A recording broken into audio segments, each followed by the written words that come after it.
Hello అండి. అందరికీ నమస్కారం. నేను మీ కట్టా కార్తీక్. ప్రపంచ యాత్రికుడిగా పేరు పొందినటువంటి నా అన్వేష్ యూట్యూబర్ మీద పంజాగుట్ట పిఎస్‌లో కేసు నమోదైంది. అతని మీద కరాటే కళ్యాణి ప్రముఖ సినిమా నటి, సోషల్ యాక్టివిస్టు ఆమె కేసు నమోదు చేశారు. ఒకసారి అందరికీ నమస్తే. భారత్ మాతాకి జై. జై శ్రీరామ్. ఈరోజు ఒక వెధవ ఎక్కడో కూర్చొని భారతీయులందరినీ చాలా నీచంగా మాట్లాడుతున్నాడు. ఆ వెధవ పైన ఈరోజు ఉదయం నుంచి కష్టపడి ఇన్ని పేపర్లతో కంప్లైంట్ ఇచ్చి ఈరోజు ఇదిగోండి అక్నాలెడ్జ్‌మెంట్ తెచ్చుకున్నాను. రేపు ఉదయాన్నే ఎఫ్ఐఆర్ కూడా వస్తుంది. వాడికి బుద్ధి రావాలంటే మనందరం చేయాల్సిన పని ఏంటో తెలుసా?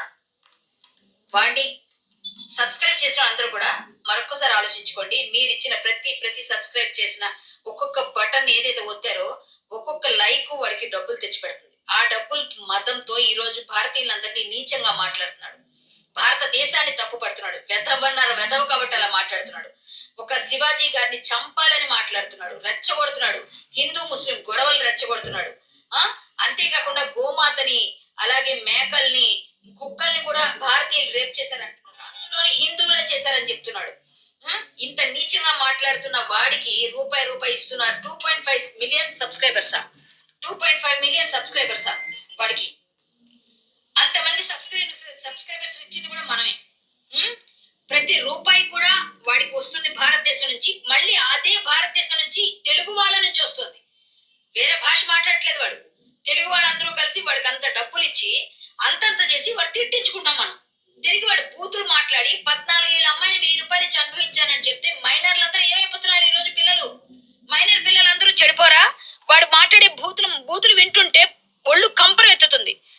మన సీతామాతని, ద్రౌపది మాతని రేపులు అయ్యాయని చెప్పి మాట్లాడుతున్నాడు. వీడేమో చూశాడా వెధవ?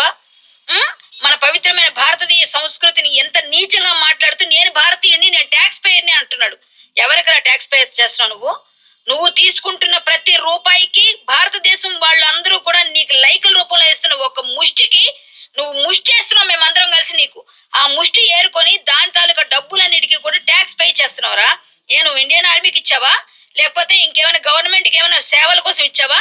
అంబులెన్సులు తీసుకొచ్చావా? లేకపోతే హాస్పిటల్స్ కట్టించావా? వాటర్ ట్యాంకులు కట్టించావా? ఎదవా తిరిగి మాట్లాడుతున్నావు అట్నుంచిటు. మళ్ళీ భారతీయులందరినీ కూడా నువ్వు ఈరోజు సీతామాతను అనేటి వాడివిరా? మా భారతీయులందరికీ కూడా సంస్కృతి సంప్రదాయాల గురించి నేర్పిస్తావరా నువ్వు? చీరలు ఎలా కట్టుకోవాలి, ఎలా ఉండాలని చెప్తావరా నువ్వు?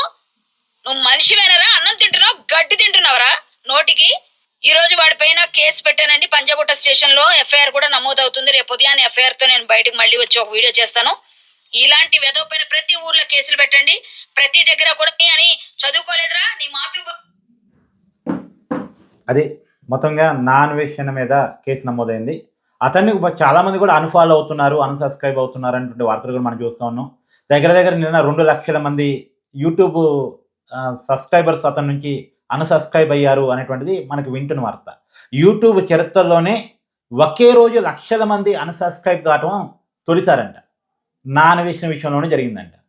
అలాగే ఇన్స్టాగ్రామ్లో కూడా లక్షల మంది అతన్ని అన్ఫాలో అవుతున్నారు అని చెప్పేసి కూడా వార్తలైతే మనం చూస్తూ ఉన్నాం. ఎనివే నేను అతను రెగ్యులర్గా ఫాలో కాను, అందుకే వార్తలు అనే మాట వాడుతున్నాను. ఎందుకంటే అతను నిజంగా అంతకుముందు ఎంతమంది సబ్స్క్రైబర్స్ ఉండేవాళ్ళు, ఇప్పుడు ఎంతమంది అన్సబ్స్క్రైబ్ అయ్యారో కరెక్ట్గా నాకేమి లెక్కలు తెలియదు. అందుకని నేను వార్తల్లో వచ్చే విషయాలు మాత్రమే చెప్పే ప్రయత్నం చేస్తున్నాను. కానీ ఏది ఏమైనా నా అన్వేష్ మాట్లాడిన మాటలు మాత్రం ఇబ్బంది కలిగించేవి, చాలామంది మనోభావాన్ని కించపరిచేలా ఉన్నవి. అతను క్షమాపణ చెప్పడం కూడా చెప్పిన తీరు అసలు బాగలేదు. సో ఖచ్చితంగా అతనికి బుద్ధి చెప్పాల్సిన జనాలు మాత్రమే. అతనికి అంత ఏమంటారు అహంభావం రావటానికి కారణం మాత్రం మనమే అతనికి బుద్ధి చెప్పాలి. బుద్ధి చెప్పాలంటే మేడం చెప్పినట్టు మనంతా అతన్ని అన్ఫాలో కావటం, అన్సబ్స్క్రైబ్ కావటం చేస్తే ఆటోమేటిక్గా అతని అహంభావం దిగిపోద్ది, ఇబ్బంది ఉండదు, దిగిపోద్ది. ఏ ఫేమ్ వల్ల అతనికి తలపోగురు వచ్చిందో ఆ ఫేమ్ పోతే ఏ జనాలు అయితే అభిమానించారో ఆ జనాలు అసహించుకుంటే ఆటోమేటిక్గా తలపొగరు దిగి వస్తుంది, అహంభావం తగ్గిపోతుంది. సో మీ అభిప్రాయాన్ని కూడా కామెంట్ రూపంలో తెలియజేయండి. Thank you.